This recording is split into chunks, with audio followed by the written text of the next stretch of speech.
انہوں نے جب سنا تو کہا میں گواہی دیتا ہوں کہ حضور نے تم سے گھوڑا خریدا ہے۔ جب گواہی دے دیا تو دیہاتی مان گئے، گھوڑا دے دیا اس نے۔ پھر سرکار نے خزیمہ سے کہا، خزیمہ جب گھوڑا میں نے خریدا تھا پیسہ دیہاتی کو دیا تو اس وقت تم موجود بھی نہیں تھے، پھر گواہی کیسے دیا؟ تو خزیمہ کہتے اللہ کے رسول میں نے جنت دوزخ نہیں دیکھی، آپ نے کہا تو ہم نے مان لیا۔ اللہ کو ہم نے نہیں دیکھا، آپ نے کہا تو مان لیا۔ قبر میں حساب ہوگا، آپ نے کہا تو ہم مان لیا۔ قیامت آئے گی، ہم نے دیکھا نہیں لیکن آپ کے کہنے سے مان لیا۔ تو سب کچھ آپ کے کہنے سے میں مان لیا ہوں۔ ایک چھوٹی سی چیز ہے گھوڑا خریدنے کی، آپ پھر میں نے خریدا تو کیا میں اسے نہ مانوں؟ میرا ایمان ہے کہ آپ نے خریدا۔ تو حضور خوش ہوئے، فرمایا خزیمہ ہر معاملے میں دو مردوں کی گواہی مانی جائے گی، لیکن اگر کسی معاملے میں تم تنہا گواہی دو گے تو تمہاری اکیلی گواہی دو گواہیوں کے برابر مانی جائے گی۔ پتہ چلا کہ ہم اللہ کے نیک بندے جمی بنیں گے جب ہمارا ایمان ہو غیب پر۔ آج ہمارا ایمان کمزور ہو چکا ہے کہ جو کچھ زندہ ہے کر دو، مرنے کی بات کیا ہوگا؟ کچھ نہیں ہوگا۔ لیکن یاد رکھو درجے درجے کا حساب ہوگا۔ ہمارے آپ کے داہنے بائیں جو فرشتے مقرر ہے، ایک طرف کرامن ہے ایک طرف کاتبین ہیں، سب نیکیاں برائیاں لکھ رہے ہیں، اور قیامت کے دن درجے درجے کا حساب ہوگا۔ اعلیٰ حضرت امام اہل سنت فرماتے ہیں خدا قہار ہے غضب پر، بھولے ہیں بدکاریوں کے دفتر۔ خدا قہار ہے غضب پر، بھولے ہیں بدکاریوں کے دفتر۔ بچا لو آ کر شفیع محشر، تمہارا بندہ عذاب میں۔ بچا لو آ کر شفیع محشر، تمہارا بندہ عذاب میں۔ تو پرہیزگار اسے کہتے ہیں جو غیب پر ایمان رکھتا ہے۔ دوسری پہچان پرہیزگار کی بتائے گئی وَيُقِيمُونَ الصَّلَاةَ، اور متقی پرہیزگار وہ ہیں جو نمازوں کی پابندی کرے، نماز قائم ہو، جس کی نماز نہ چھوٹے وہی پرہیزگار۔ اسی لیے حضور صلی اللہ علیہ وسلم کے جب وصال کا وقت آیا، سیٹی بھر پہ دے حضور کے وصال کا وقت آیا تو حضرت عائشہ کہتے ہیں کہ حضور کے سامنے تسلے میں پانی بھرا رکھا تھا، سرکار اس پانی میں بار بار ہاتھ ڈالتے تھے اور فرماتے تھے الصلاۃ وما ملکت ایمانکم، اے میرے صحابہ میں تو جا رہا ہوں لیکن دو چیز کا خیال رکھنا، نماز اور اپنے ماتحتوں کا خیال رکھنا۔ یہ جو تمہارے ماتحتوں پر ظلم نہ ہو، نماز سے بھی نہیں۔ اور تیسری پہچان بتائی گئی وَمِمَّا رَزَقْنَاهُمْ يُنْفِقُونَ، اور پرہیزگار وہ ہیں کہ جو ہم نے ان کو دیا ہے وہ اللہ کے نام پر خرچ کرتے رہے۔ تو جو ایسے ہیں وہ ہیں پرہیزگار۔ اس لیے ہمیں آپ پر ضروری ہے کہ غیب پر ایمان لائیں، نمازوں کی پابندی کریں اور اللہ دے تو اللہ کے نام پر خرچ کرتے رہیں۔ صحابہ کرام کی زندگی ہمارے تمہارے لیے نمونہ عمل ہے۔ حضرت ابو بکر صدیق رضی اللہ تعالی عنہ یہ رسول اللہ صلی اللہ علیہ وسلم سے کیا محبت فرماتے تھے کہ کہا کرتے تھے دنیا کی 3 چیزیں ہمیں بہت پسند ہیں۔ نمبر 1 پر کہتے ہیں رسول اللہ کے چہرے کو دیکھنا۔ دوسرے نمبر پر کہا کرتے تھے رسول اللہ، اپنے مال کو رسول اللہ کے اوپر خرچ کرنا۔ نبی کے چہرے کو دیکھنا، نبی کا چہرہ کیا چہرہ تھا؟ اعلیٰ حضرت امام اہل سنت فرماتے ہیں کہ جو خود نیا ہمارے سامان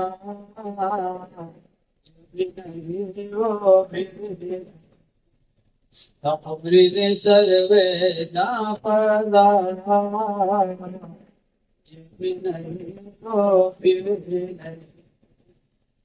سرکار کا چہرہ بڑا خوبصورت۔ اور تیسرے نمبر پر کہا کرتے تھے یکون بالقطاع رسول اللہ، اور تیسری خواہش یہ ہے کہ میری لڑکی کا نکاح رسول اللہ۔ حضرت ابو بکر صدیق رضی اللہ تعالیٰ عنہ رسول اللہ صلی اللہ علیہ وسلم سے بے پناہ محبت کرتے تھے، اسی لیے 1400 برس ہو گئے، آج تک ان کا نام چمک رہا ہے، چمکتا رہے گا۔ آج ہمارے بھائی نے جو محفل میلاد کیا تو وہ بھی اپنے نبی کی محبت میں، اور سب سے بڑی دولت ہے نبی کی محبت ہی۔ صحابہ کرام نبی سے بے پناہ محبت کرتے تھے، جیسے کہ روایتوں سے ثابت ہے کہ حضرت ابو ہریرہ رضی اللہ تعالی عنہ رسول اللہ صلی اللہ علیہ وسلم کو ایک دن نہ پائے تو تلاش کرنے لگے، پتہ چلا کہ ابو طلحہ کی باغ میں سرکار ہے اور چاروں طرف سے دیوار اٹھی تھی۔ ابو ہریرہ سرکار کو تلاش کرنے لگے اور جب پتہ چلا کہ باغ کے اندر ہے، دروازہ بھی بند ہے، کوئی راستہ نہیں، تو پانی نکلنے کی جو نالی بنی تھی باغ کی، اسی نالی میں حضرت ابو ہریرہ سب ڈال کے اور اپنے آپ کو سکوڑ کر کے اور نالی میں سے گھسٹ کر کے اندر گئے اور حضور کے پاس پہنچے۔ جب حضور کے پاس پہنچے تو سرکار نے اپنا جوتا دیا، فرمایا ابو ہریرہ جوتا لے لو اور مدینے کی گلیوں میں جا کے کہہ دو من قال لا الہ الا اللہ فهو دخل الجنہ، جس نے لا الہ الا اللہ کہا وہ جنتی ہو۔ تو ابو ہریرہ نکلے اور وہ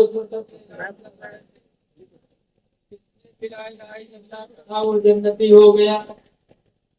اب حضرت عمر رضی اللہ عنہ سے کہیں ملاقات ہو گئی، حضرت عمر نے گھوسا مارا حضرت ابو ہریرہ کو، ابو ہریرہ چپ ہو کے گر گئے۔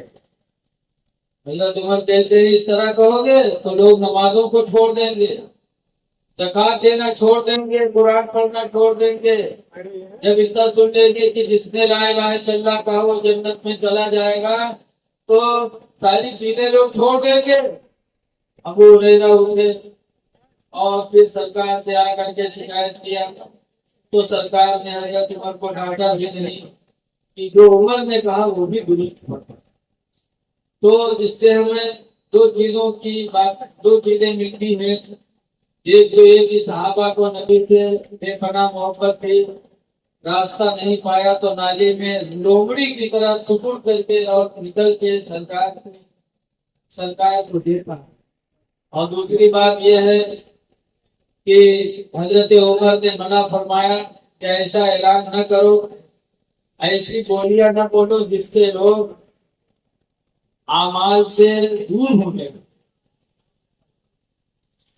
وہ بولیاں بولو جس سے لوگوں کے دلوں میں خوف خدا پیدا ہو اور لوگ اللہ کو ڈرے اور نیکی کی طرف مائل ہو جائے۔ بہت کچھ سوچ کے آیا تھا لیکن مسئلہ سرفا والے نہیں آئے تو جو کچھ جانتے تھے وہ بھی ان کے بھول۔ کیا کہا جائے کیا سنا جائے. بہرحال انہوں نے محفل میلاد کیا ہے. اللہ اس کی انہیں جزا عطا فرمائے. جو چیز اللہ کے نام پر خرچ کی جاتی ہے وہ چیز اللہ کی رضا کا ذریعہ بنتی ہے.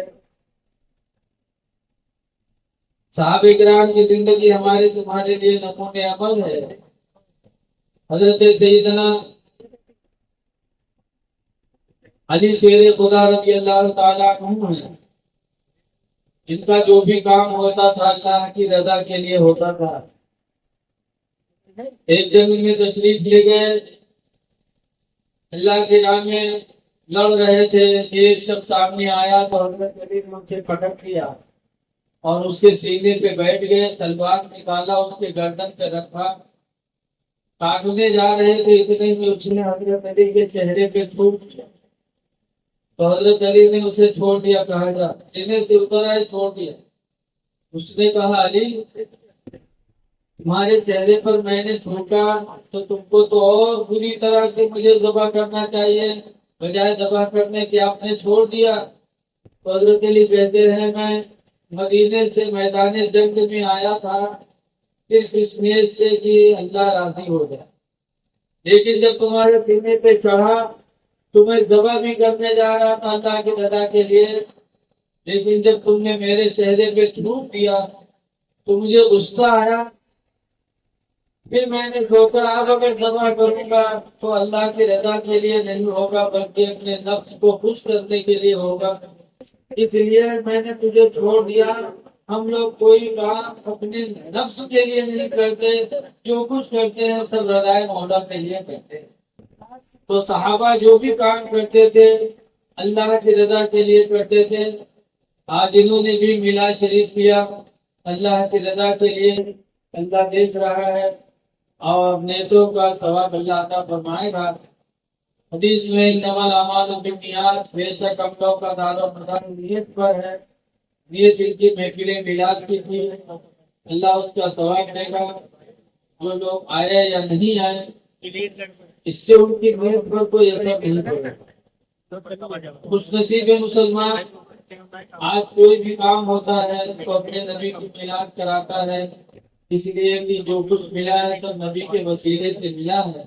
اعلیٰ حضرت امام میرے سنت فرماتے ہیں کہ ہوتے کہاں خیر نبینا کعبہ مینا, ہوتے کہاں خیر نبینا کعبہ مینا, رونق والے صاحبی سب تیرے گھر کی, رونق والے صاحبی سب تیرے گھر کی ہے.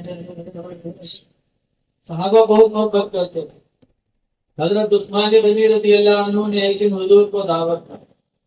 جب کھانا تیار ہوا بلانے آئے, حضور جب چلے تو حضرت ابو بکر, حضرت عمر, حضرت عثمان غنی, صحابہ سب تھے.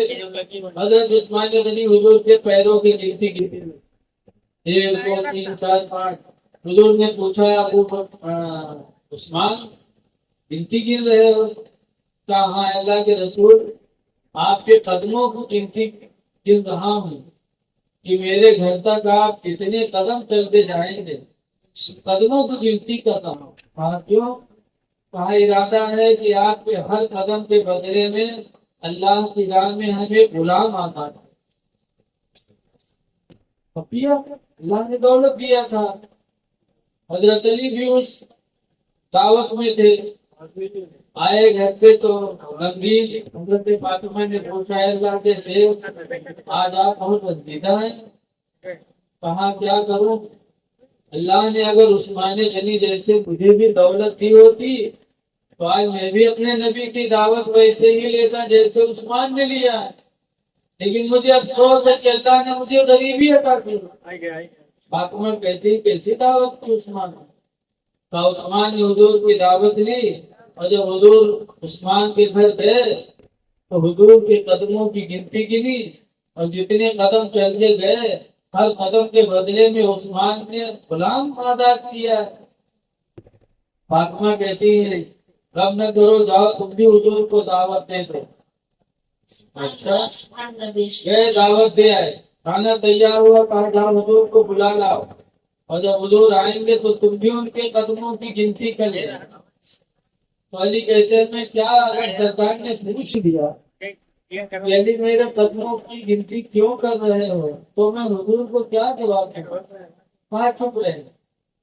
خیر حضرت علی گئے حضور کو بلایا. حضور جب حضرت فاطمہ کے گھر کھانے کے لیے چلے تو حضور کے قدموں کی گنتی گننے لگے. حضرت علی حضور نے پلٹ کر کہا علی قدموں کی گنتی کر رہے ہو. کہا کیا کرو گے کہ چپ.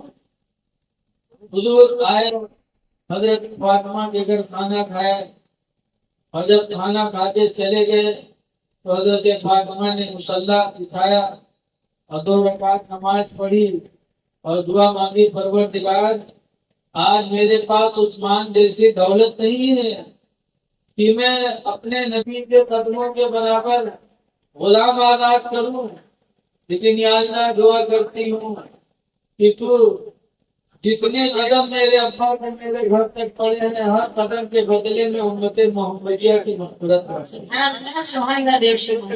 اللہ تعالیٰ نے فاطمہ کو بشارت سنائی. پتا چلا کہ رسول اللہ کے گھر والے اہل بیت امت محمدیہ سے بہت محبت کرتے ہیں اور صحابہ بھی ان سے محبت کرتے تھے. اس لیے لوگوں آج ہم اہل بیت کی یاد کرتے ہیں تو کوئی بڑی بات نہیں ہے. اہل بیت کی محبت تو ہم آپ کے لیے اہل ایمان ہیں. دعا ہے کہ اللہ تبارک و تعالی ہم کو اہل بیت کے راستے پر چلنے کی توفیق عطا فرمائے اور اپنے نبی سے سچی محبت کرنے کی توفیق عطا فرمائے. چند لوگ ہو میں مناسب سمجھتا ہوں کہ کھڑے ہو کر صلاۃ و سلام پڑھ لیا جائے اور ان کی محبت کا ثواب اللہ ان کو عطا فرمائے. کھڑے ہو جائیے صلاۃ و سلام. یا نبی سلام